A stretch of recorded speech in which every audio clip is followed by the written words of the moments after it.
Students, आज का हमारा टॉपिक है फिगर ऑफ स्पीच। पहले जो हमने फिगर ऑफ स्पीच कराई है उसमें हमने मेटाफर, सिमिली और पर्सोनिफिकेशन किया है। आज जो हम करेंगे ऑक्सीमोरन करेंगे, ऑक्सीमोरन। ठीक है, ऑक्सीमोरन का मतलब क्या होता है? ऑक्सीमोरन होता है कि speech in which two other words contradict each other, यानी कि दो ऐसे वर्ड जो एक दूसरे के अपोजिट होते हैं वो सेंटेंस में कैसे यूज होते हैं।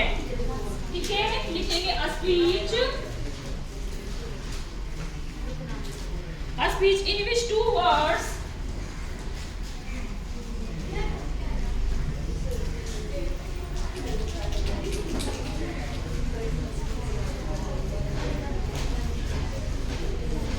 कंट्राडिक्ट का मतलब होता है विरोधाभास।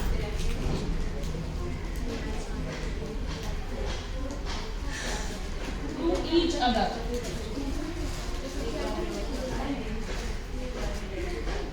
ठीक है। इसका मतलब है स्पीच, ऐसी स्पीच जिसमें दो वर्ड्स एक दूसरे के अपोजिट होते हैं। ठीक है, वो हमारा क्या होता है? ऑक्सीमोरन होता है। फॉर एग्जाम्पल हम लिखते हैं शी इज प्रीटी अगली, शी इज प्रीटी अगली। आप देखो इस सेंटेंस में प्रीटी का मतलब क्या होता है? सुंदर, और अगली का मतलब क्या होता है? बदसूरत। तो दोनों एक दूसरे के अपोजिट हो गए, सुंदर और बदसूरत। यानी कि जिस सेंटेंस में दो वर्ड एक दूसरे के अपोजिट हो वो उसको हम क्या कहेंगे? ऑक्सीमोरन कहेंगे। तो एग्जाम में तुम्हारे पास सेंटेंस आता है तो तुमने उसकी पहचान कैसे करनी है कि दो वर्ड जो एक दूसरे के अपोजिट हैं वो किस में आएंगे? ऑक्सीमोरन में आएंगे। ठीक है, वैसे नेक्स्ट एग्जांपल करेंगे हम। अब देखो अगला हमारा एग्जांपल है he was found missing। अब इसमें फाउंड भी है। ठीक है, फाउंड का मतलब होता है मिलना और मिसिंग का मतलब होता है खोना। तो फाउंड और मिसिंग एक दूसरे के अपोजिट हैं, तो ये हमारा क्या हो गया? ऑक्सीमोरन। ठीक है, एक एग्जांपल और करते हैं इसमें, जैसे नेशनल नेचुरल एक्टिंग, यानी कि नेचुरल एक्टिंग करने के लिए किसी को बोला जाए कि नेचुरल एक्टिंग करो। नेचुरल भी है वो और हम उसकी एक्टिंग भी कर रहे हैं। एक तो नेचुरल हो गया अपनी इसमें बिल्कुल, और दूसरा तो एक्टिंग कर रहे हैं, तो दोनों अपोजिट हो गए। ओरिजिनल, कॉपी, एक तो ओरिजिनल है, दूसरा उसकी हम ओरिजिनल की कॉपी कर लेते हैं। तो ये भी हमारे क्या हो गए? ऑक्सीमोरन हो गए, एक दूसरे के अपोजिट हो गए। तो समझ आ गया कि ऑक्सीमोरन क्या होता है कि जहां पर दो वर्ड एक दूसरे के अपोजिट होते हैं वो हमारा क्या होता है? ऑक्सीमोरन है। अब अगला फिगर ऑफ स्पीच करेंगे हम। दूसरा हमारा है इसमें एलिट्रेशन।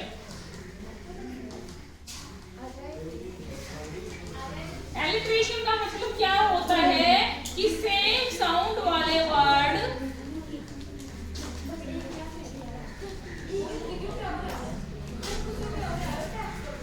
को रिपीट करना।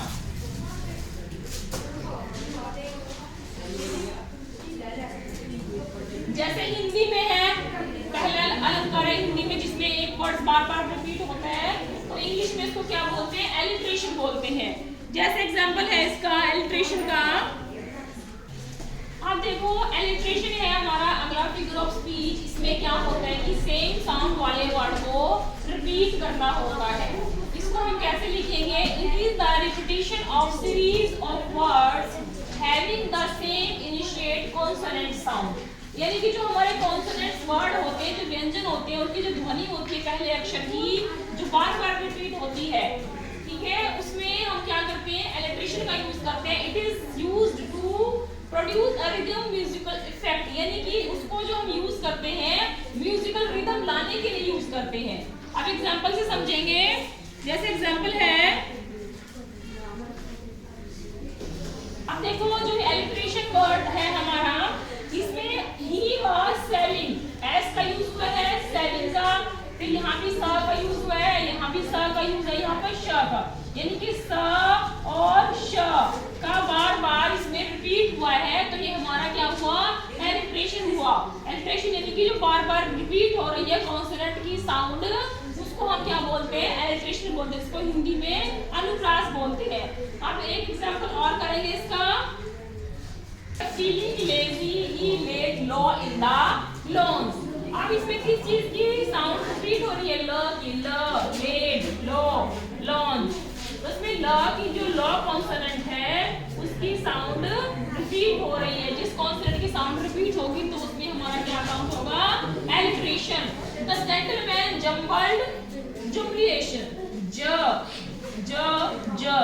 की साउंड रिपीट हो रही है तो इसमें हमारा क्या है भाई? एलिट्रेशन। ठीक है। और भी होता है जैसे डोनाल्ड डक, डोनाल्ड डक, ड की साउंड हो गई है। मिक्की माउस रख देते हैं आजकल नाम मिक्की माउस एक टोन पे, ड ड म म। तो ये इसमें क्या है हमारा? एलिट्रेशन। ठीक है। अब अगला हमारा है फिगर ऑफ स्पीच। हमारा है पन। पन क्या होता है? ह्यूमरस प्ले होता है हमारा। ठीक है। पन का मतलब होता है एक ह्यूमरस प्ले ऑन वर्ड्स विच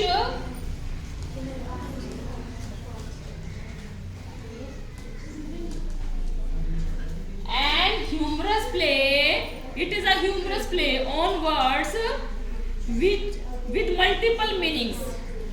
ठीक है। with multiple meanings।